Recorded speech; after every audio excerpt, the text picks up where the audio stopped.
So maybe you can tell us, Jane, Gatia, how was your week since we last met? So much has happened since we parted ways. But I think I need first to commend the team, the leadership of KUPCA. I was just discussing KUPCA yesterday with somebody who still thought I'm the chairperson. And I told them, wow, I left 2 years ago. And we were just talking about how KUPCA is doing and how well it has been managed by your team. I am so impressed to see the progress. So I am well. I am now on my own. I am actually doing my private consultancy in my institute.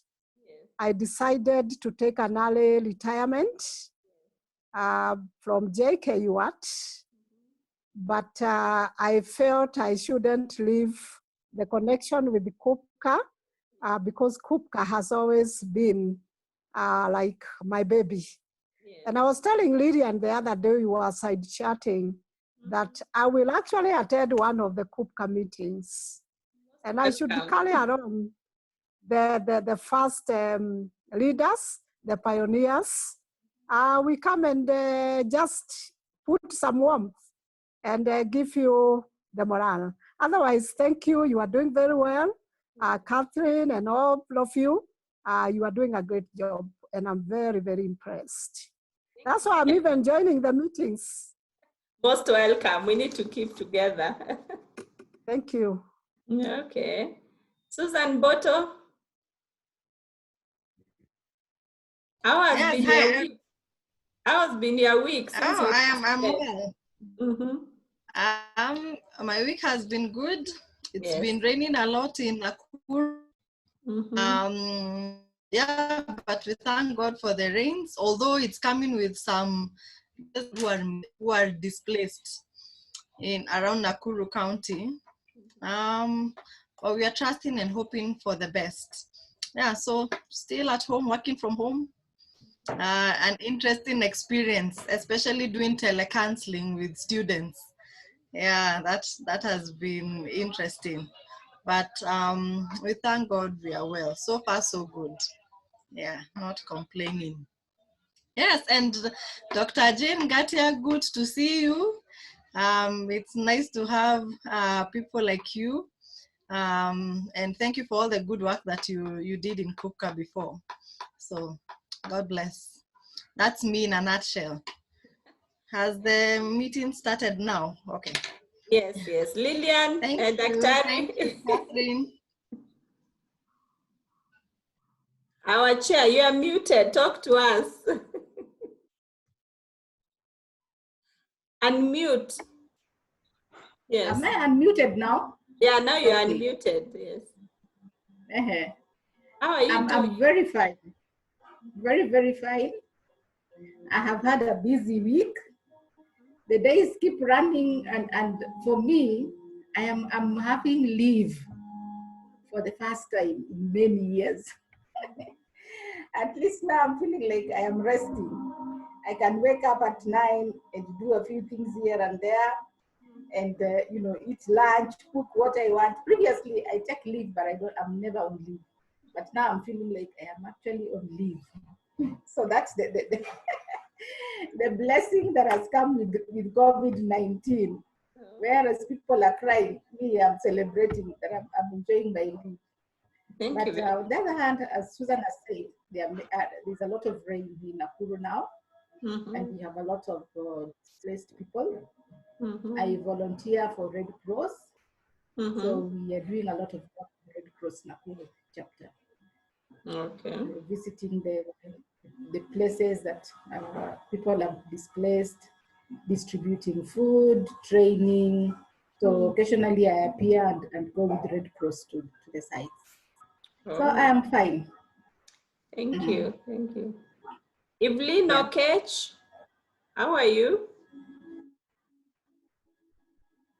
You can unmute and talk to us.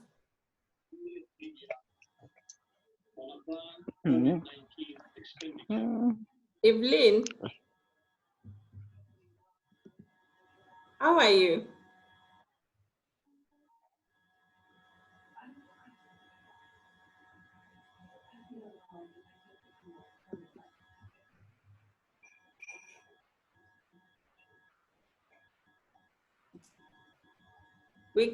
There's no voice. We can't hear. Unmute. We can't hear, but we can hear. Unmute. Are you able to unmute or I unmute you? Unmute her. Hi, Hi, how are you? I'm fine.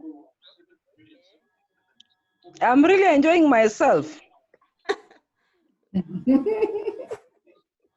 I'm really having fun. Sleeping, eating, reading, watching all sorts of movies. I'm enjoying my family. Karibu sana. Asante. Rosso Tieno, how is Kisii? Hi, I'm in Nairobi. Oh, yeah, in Nairobi. I'm one of those who are looking at the positive side of COVID, full time with the family. But of course, we want it to end, but it's just nice. And I'm doing a lot of teaching, by the way, online teaching. As we are required, we've ended the semester. We are being told to prepare for May, August semester online. I'm also doing counseling. Of course, this is the time when many friends, relatives, and clients turn to you for assurance. And that is what I'm doing exactly. Yeah. But from home, clients, that is what I'm doing. Thank you. Nice to see you people. Same here. Patrick, how are you? I'm fine, Catherine. Okay.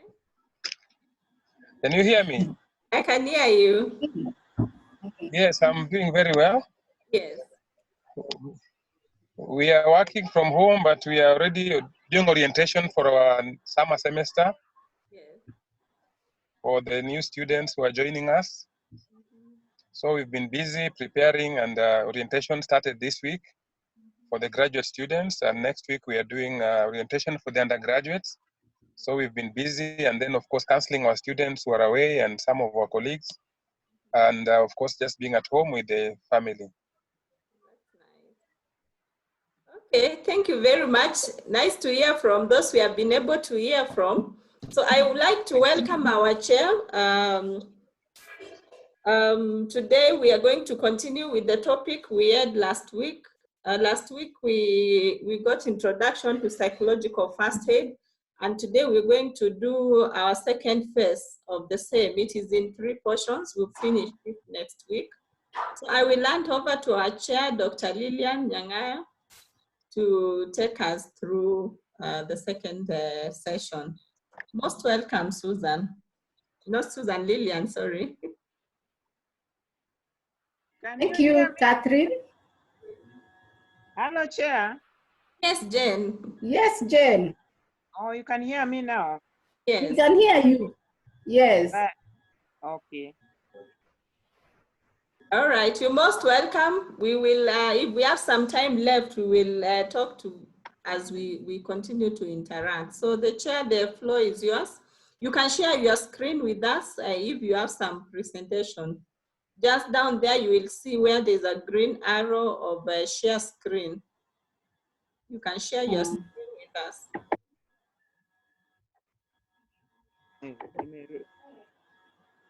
You are able to see? Yes, we are able to see, yes. Okay. So thank you, members, for this afternoon. I think because of less time, I'll just go straight to the presentation. Last week, we had looked at the definition of psychological first aid. We looked at who benefits from psychological first aid, so I will not do that. We did not look at strengths of psychological first aid, but I think I sent the slide to people. So I want to begin at delivering psychological first aid. That is what meeting 2 was supposed to be. So my proposal is that I go through the slide, and then hopefully there'll be time we can be able to do additions and questions here and there. Would that be okay? That's fine, yes. Okay. Now, delivering psychological first aid. With the objectives that we had in mind for the previous meeting, we had about 9 objectives. And I'm saying, having armed ourselves with those objectives, the assumption is we now want to deliver psychological first aid. And the first important thing that we need to have is to look at is the professional behavior, your professional behavior as a helper. What is this behavior that we expect you to have? Number 1, we are saying you need to operate only within the framework of an authorized disaster response system. An authorized disaster response system, meaning anytime you go out to do psychological first aid, there are usually people on the ground. And where that psychological first aid will be carried out, remember we said there are several settings. It can be in a government facility where we have quarantined people. It can be individual that you're doing counseling for or to. It can be a family setup. It can be a hospital, medical hospital triage. And so within that framework, you are supposed to operate within it. You need to find out what has been set within that framework. Then you need to have you need to model healthy responses. You need to be calm, you need to be cautious, you need to be organized, and you need to be helpful. If you are anxious, then the people you're helping will definitely see it and you will not be of help to them. So modeling healthy responses is key. Being visible and available. And being visible and available does not necessarily mean you talk. Even your presence alone is key. When people see you wearing a badge and wearing uniform and you're available there, that is a key professional behavior. Maintaining confidentiality as appropriate. Sometimes confidentiality is difficult. Like if I remember those of us who are at Dusit hotel site, it was very difficult to maintain confidentiality because there are people all over. But what we mean here is the information that you have gotten from the client needs to stay confidential. You may be talking to the client, but there are also other people around you because of the surrounding, but the information that you've shared with the client must remain confidential. You need to remain within the scope of your expertise and your designated role. What role have you been given to play at the site where you are? And what is the scope of your expertise? If you cannot go beyond, if you're stuck, there are several people. Link the client with other people who can help the client. If you're not a medical doctor, you cannot treat. So definitely you cannot treat a client if you're not a medical personnel. So you have to refer. Make appropriate referrals when additional expertise is needed or requested by the survivor. Be knowledgeable and sensitive to issues of culture and diversity. This is so key. And I would like to give an example of, for example, the Dusit Hotel terrorist attack site where we were.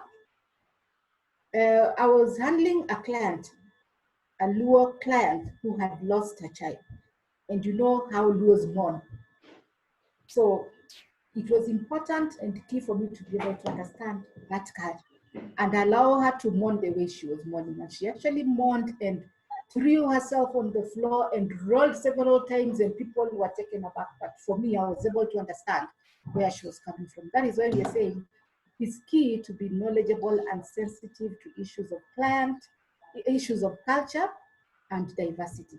And then finally, when you are delivering psychological first aid, you have to pay attention to your own emotional and physical reactions, which definitely you will have because you're a human being.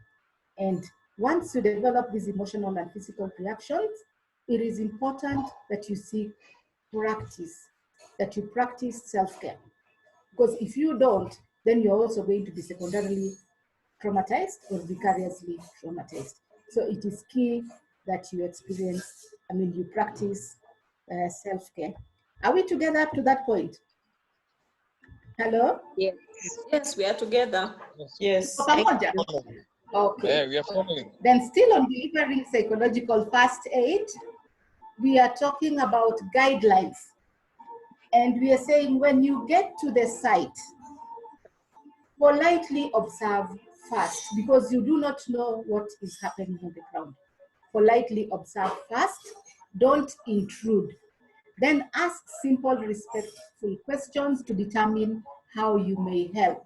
Like, for example, you get to the site, observe what is happening, see the table where you're supposed to register yourself or wherever.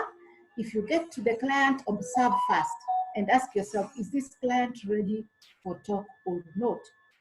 Then we're saying, introduce yourself and ask, my name is so-and-so. I am here on behalf of KUPCA. I have come here to seek how best I can be able to help you. How may I help you? Something like that. So observe politely first. Then you are supposed to provide practical assistance. The best way to make contact is to provide practical assistance like food, water, blanket. You may get in by asking, would you need some water? Can I give you some food? Can I give you blankets? But that is key because you have to have understood the system first and known that there is water or food or blankets or whatever before you can know the kind of practical assistance you're supposed to give. Then we're also talking of initiate contact only after you have observed the situation and the person or family and have determined that the contact is not likely to be intrusive or disruptive. Because sometimes the person you want to talk to may not want to talk. They may avoid you. So only initiate contact when you're not intruding or disrupting. And then sometimes survivors will avoid talking to you and sometimes they will flood you with their contact. When they flood you with contact, ensure that you talk to each of them and then link to other people for support because you may not be able to talk to everyone, but they can flood you. All of them can come at a time. So look at all of them and talk and see who you are directing to where and then remain with one person to talk. And we are saying speak calmly, be patient, be responsive, and be sensitive. It is so important. Speak slowly in simple, concrete terms. Don't use acronyms or jargon. Like as we are talking of PFA, they don't know what PFA is. Don't start using acronyms or jargons. Your clients may not be able to understand. If the survivors want to talk, be prepared to listen. And when you listen, your focus should be on hearing what they want to tell you and how you can be of help. That is where the focus should be. Hearing what they're saying and how you can be of help. Acknowledge the positive features of what the survivor has done to keep safe so far. Because like adults are able to cope. They have had other traumas previously.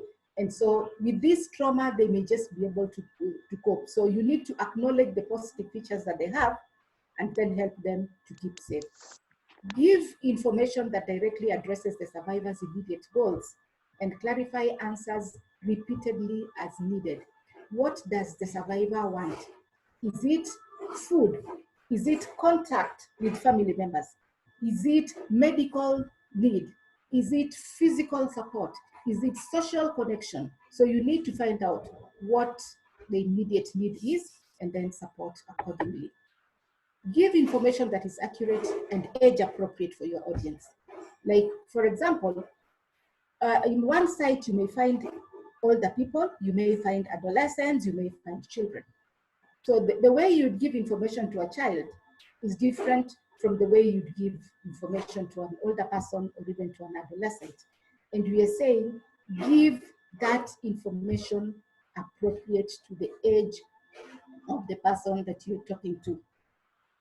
When communicating again through a translator or interpreter, Because sometimes you may get someone who is not able to speak your language, but you can get an interpreter. Don't look at the interpreter, look at the person you're addressing. Then remember that the goal of psychological first aid is to reduce distress, assist with current needs, and promote adaptive functioning. And so there is no need for you to re-traumatize the client by debriefing the client. By debriefing, don't ask questions of what happened, tell me about your experience. You are debriefing the client and re-traumatizing the client in the process. So we are saying, remember, the goal of PFA is to reduce distress and to assist with the current needs and of course to promote adaptive functioning. Now, there are some behaviors that you need to avoid. One, do not make assumptions about what the survivors are experiencing. Sometimes we make assumptions and say, oh, in trauma circumstances, people will experience anxiety, they're likely to be afraid, they're likely, to be anxious and etc. So we are saying, do not make assumptions that you know what the survivor is experiencing. Find out. Do not assume that everyone exposed to a disaster will be traumatized. Some people don't get traumatized. Do not pathologize. Sometimes we tell our clients, oh, you're experiencing symptoms of depression. This one is secondary traumatic stress. This is like bipolar. You're having sleep disorders. We're saying do not pathologize what the clients are talking about. We need to understand and use acceptable language that they can easily understand. Do not talk down or patronize the survivor or focus on his or her helplessness or weaknesses or mistakes or disability. The focus should instead be on what the person has done that is effective, and that is what you need to stress. And do not assume that all survivors want to talk or need to talk to you. Often, being physically present in a supportive and calm way helps affected people to feel safer and even to cope. So you don't have to talk sometimes. Just being there is enough to comfort the affected persons or the survivors. Do not debrief, I already have said this. Do not speculate or offer possibly inaccurate information. Like, for instance, those who are quarantined currently, if you're doing counseling for them in the quarantine center and they're asking you, are we going to leave after 14 days? Don't speculate. Unless you're sure at the end of the 14 days they're leaving the quarantine center, then you can give that information. But if you're not sure that the government is going to increase the days, then you cannot give. You say, I am not sure about this, but I will confirm. And when you say you're going to confirm, kindly confirm and let the client know. But it's always good not to speculate and give accurate information. At the center, you will find adolescents, you will find children, you will find older people. So I want to look briefly at working with children and adolescents. For young children, if you find them on site, sit or crouch to the child's eye level so that you are at the same level with the child. For school-going children, verbalize their feelings, concerns, and questions. So you need to provide simple labels for common emotional reactions. Do not use extreme words or very big words that will terrify the kids more. Use simple words that they can be able to understand. Listen carefully and check in with the child to make sure you understand him or her. Because we are saying children hear, children do. So don't make an assumption that they are not hearing. But as usual, as we do in counseling, we need to listen carefully and check in with them to understand if they are really with us. Be aware that the child may show developmental regression in their behavior and use of language. So a child who is in class 6, for instance, may begin urinating all over again. They may begin stammering, even if they're past that age. They may forget language. So you need to understand that. You need to match your language to the child's developmental level. At what level of development is this child? Younger children typically have less understanding of abstract concepts like death. So you're not going to tell them, your mama is dead. How best would you tell a young child, and what developmental age is that child, so that you use appropriate language to help. Talk to the adolescents. To the adolescents, it is adults to adults. Treat them like they're adults, and give the message that you respect their feelings and concerns and their questions, so that they're able to open up. When you treat them as a child, they will not open up. The key is adult to adult talk, so that they're able to open up their feelings and concerns and their questions. Reinforce these techniques with the child, parents and caregivers, to help them provide appropriate emotional support to the child. Because on site, you will find that there is always a caregiver or a parent who is taking care of that child. Reinforce the same information with the caregiver and others. For adults, we are saying they have strengths and vulnerabilities. Already they have acquired the coping skills that they have used previously. And for those who cannot speak clearly in a low pitch, you need to talk to them in a low pitch. Don't make assumptions based only on their physical appearance or age. I'm seeing I have only 8 minutes and I haven't even started. So I think working with older adults, we all know. Working with survivors with disabilities, you also must take care of people with special needs. We need to try to assist them in several ways. So we are saying address the person directly rather than through the caretaker. If it is communication, hearing, memory, speech seems impaired, speak simply and slowly so that the person can be able to hear. And then this is now what I was supposed to prepare today, but it was key that we get that background information. So for today's meeting, it was supposed to be entering the setting, providing services, group settings, maintaining a calm presence, being sensitive to culture and diversity, and being aware of at-risk group. So this I will run through. And I want to begin by saying, when you are entering the setting, you enter as, a disaster worker enters as an emergency management setting in the aftermath of a disaster. It begins with entering. Then we are saying successful entry involves working within the framework of an authorized incident command system. Authorized incident command system is what already I've talked about. There's usually a system on the ground. Who is in charge? Is it Red Cross? In our case, I think it is Red Cross. Which counseling body is in charge? I think it is Amani. So you work within that command system. It is essential to establish communication and coordinate all activities with authorized personnel or organizations on entry. That is what we mean. Then again, we are saying it is effective that you also learn as much as you can about the setting. For example, the leadership, the organization, the policies, the procedures, the security available, support services, and etc. You need to also have accurate information about what is going to happen, what services are available, and where they can be found. That is so key for you to be able to help. Then providing services, we are saying you need to provide services that are appropriate to the people you have found on the ground.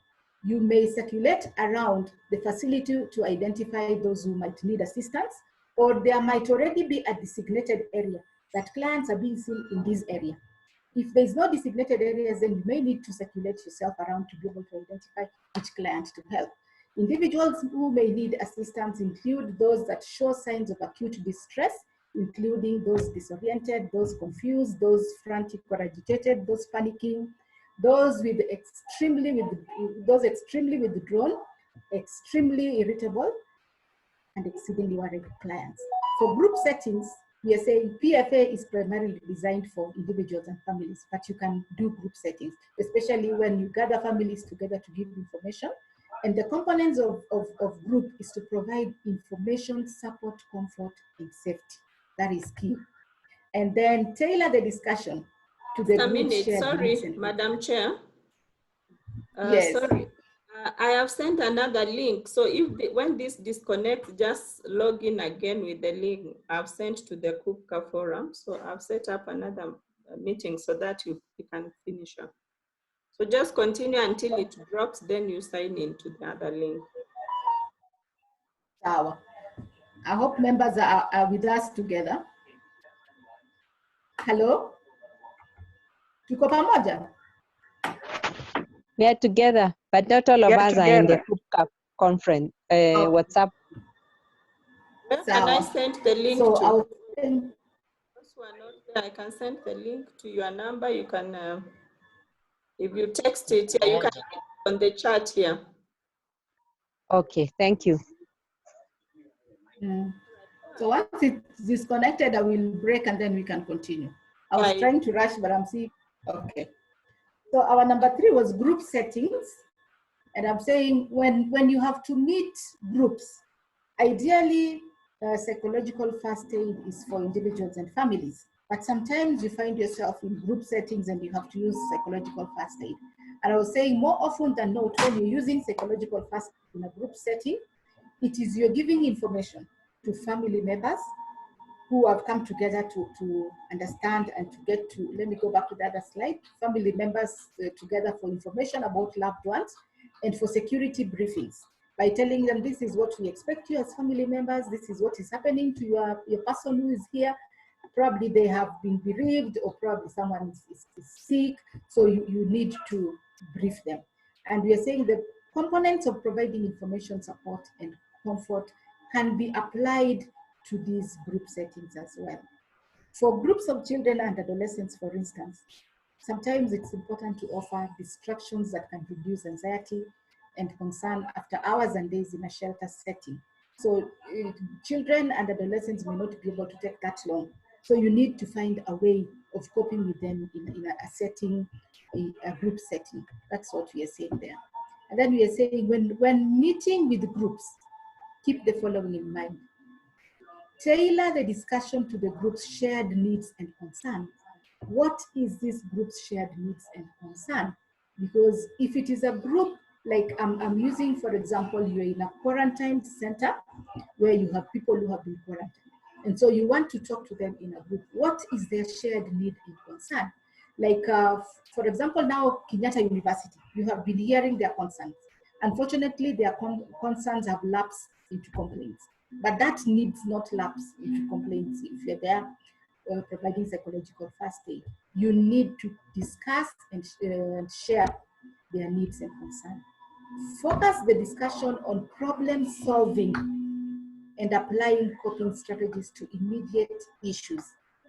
And therefore, we are saying that what needs to be used for psychological first aid is solution-focused counseling, because you want to get a solution for this group.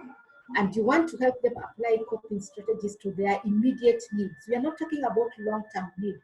When it comes to long-term needs, these needs will be handled in trauma counseling. But we are talking of psychological first aid, and we are saying solution-focused would be the best method to use here and help them apply coping strategies.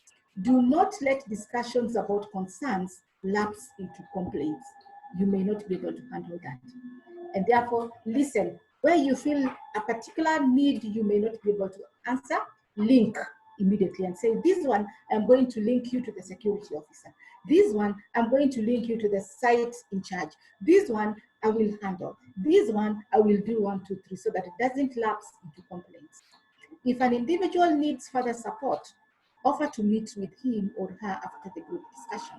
And this we do often even in our group sessions with our normal clients.